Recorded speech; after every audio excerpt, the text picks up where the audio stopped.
Talk more about this. Join us now to talk about it and the car sticker shock, auto industry expert Karl Brauer. And Karl is the executive analyst for iSeeCars.com. Thanks for being here with us this evening, Karl. Now, Great being on with you guys. Oh, thank you. What do you think is the main cause of the spike in used car prices? You know, used car prices follow new prices, and new prices are up, as mentioned in your package, because of the computer chip restriction. So there's just not enough new vehicles out there on lots.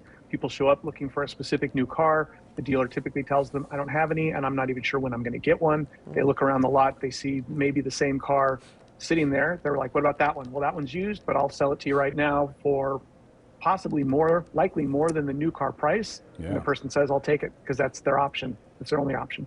So, Karl, sounds like inflated prices for used cars and new cars. Are there any bargains out there to be had at all? Maybe even a particular style of vehicle? You know, it's fascinating because we watch different segments go up over the course of the past, say, year, 18 months.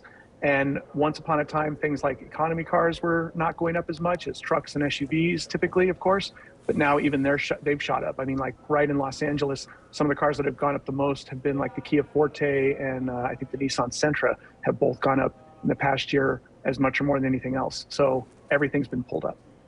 Well, all right, that's right now. Can you give us like a down the road assessment? Have we gone through the worst? Are we turning the corner?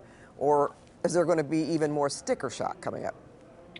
That's the tough thing to call. I think, you know, we're stuck in this for a while only because when you think about how long we've been backlogged on new car demand, that's just building up pressure. So when we can get like a 6 to 12 month period of unrestricted new car production because of supply chain issues being solved, we'll start to get out of this. But we haven't even started that yet. We still have a restriction. So we're an easy 6 months, and it could be more like 12 to 18. Wow. So, Karl, I'm also hearing another issue is the rental car lots. Let's talk about that. How are they affecting the new and used car prices? Well, of course, they get their cars just like all of us from manufacturers' new cars, and they can't get theirs either. So they're paying more to get the cars, and they're charging more as a result. And you're hearing crazy stories about how much people are having to pay to rent a vehicle now when they travel. And of course, they're also a supply of used cars after they've used them, and they're just like everyone else charging far more. So like everything related to automobiles right now, prices are just way up at rental car agencies. Let me answer this question, Karl, if you can answer this. Let's say you already have a car, your lease is up.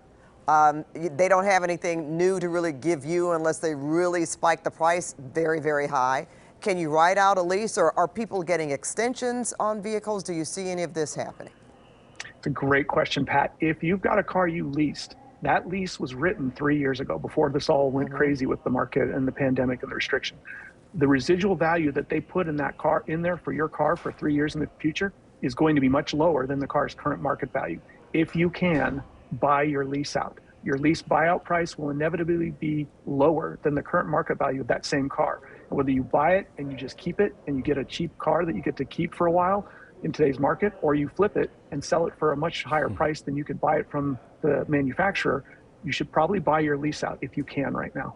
Really good advice, Karl. No Thank you so much. I know I've had a number of dealers have called me. They want my car, but I need a car, and you can't buy one because they're so expensive. So, Karl, thank you so much for your expertise. Thank you, Karl.